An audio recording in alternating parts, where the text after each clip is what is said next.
आज हम लोग एक महत्वपूर्ण विषय पर चर्चा करेंगे कि जब हम थाने जाते हैं और कंप्लेन लिखाते हैं तो पुलिस एफआईआर ना लिख करके एनसीआर में सूचना दर्ज कर लेती है, जिससे कंप्लेनेंट को काफ़ी दिक्कत होती है। वो सोचता है कि अपोजिट पार्टी पकड़ ली जाएगी, लेकिन पुलिस एनसीआर में क्यों दर्ज करती है, आइए जानते हैं हमारे रवि देव द्विवेदी जी अधिवक्ता, आइए उनसे पूछते हैं। ये पहले तो मैं आपको बहुत ही सरल भाषा में ये चीज़ बताना चाहता हूँ कि जब हमारे साथ या किसी के साथ कोई घटना होती है तो हम सबसे पहले थाने पर सूचना देने जाते हैं। तो कभी कभी होता ये है कि पुलिस जो है एफआईआर लिखने के बजाय उसको एनसीआर में लिख देती है। ऐसा क्यों होता है, उसका भी कारण है। यदि पुलिस को लगता है कि जिस घटना की रिपोर्ट हम वहाँ दे रहे हैं वो असंज्ञेय अपराध है, यानी कि उसमें विवेचना करना आवश्यक नहीं समझती है पुलिस, तो उसको एनसीआर में दर्ज कर देती है और एक स्लिप आपको दे देती है कि आपकी रिपोर्ट दर्ज कर ली गई है। हमें लगता है कि हमारी रिपोर्ट तो थाने पे दर्ज कर ली गई है, बाद में पता चलता है कि पुलिस इस पर कार्रवाई कोई कर नहीं रही है। हम जब दोबारा इसको पता करने जाते हैं तो पुलिस हमें बताती है कि भाई आपकी जो रिपोर्ट है वो एनसीआर में दर्ज की गई है, इसलिए इस पर कोई विवेचना नहीं की जा सकती है। अब आगे के लिए आपको न्यायालय जाना पड़ेगा।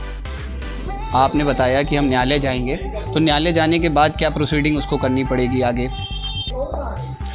देखिए, न्यायालय जाने के बाद आप किसी अधिवक्ता के माध्यम से एक दंड प्रक्रिया संहिता में धारा है 155(2), उसके माध्यम से आप कोर्ट में प्रार्थना पत्र देंगे और कोर्ट में अपनी सारी बात बताएंगे कि साहब हमारे साथ ये घटना घटित हुई थी, हमने प्रार्थना पत्र दिया था लेकिन पुलिस ने उसको एनसीआर में दर्ज कर लिया, जिस कारण उसकी विवेचना नहीं हो रही है।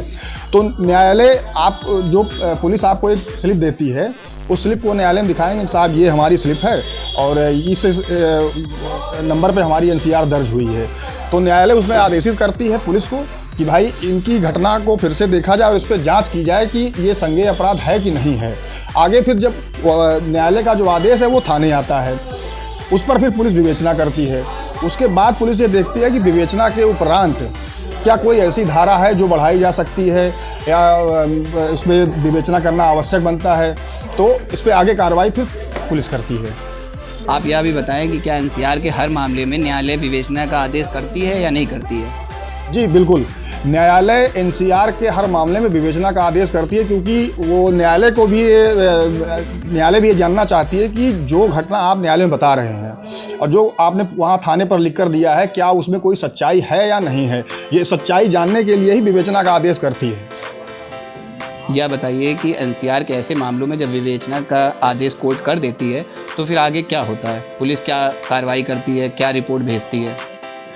जी बिल्कुल, विवेचना का जब आदेश न्यायालय से होता है तो पुलिस उस पर वादी मुकदमा के बयान लेती है और अन्य कोई गवाह यदि आपने दिया है तो उनके भी बयान दर्ज करती है। उन बयानों से अगर ये निकल के आता है कि हाँ कोई धारा इसमें बढ़ाने वाली है तो उस धारा को बढ़ा के आरोप पत्र भेजती है, अन्यथा जिन धाराओं में आपकी एनसीआर दर्ज है उसमें भी वो आरोप पत्र न्यायालय के समक्ष भेज सकती है। और हाँ, एक विशेष बात आप ध्यान रखें कि अगर एफआईआर की जगह आपकी एनसीआर दर्ज हुई है तो आपको न्यायालय के समक्ष जाना ही पड़ेगा, क्योंकि न्यायालय ही विवेचना का आदेश उस पर कर सकती है।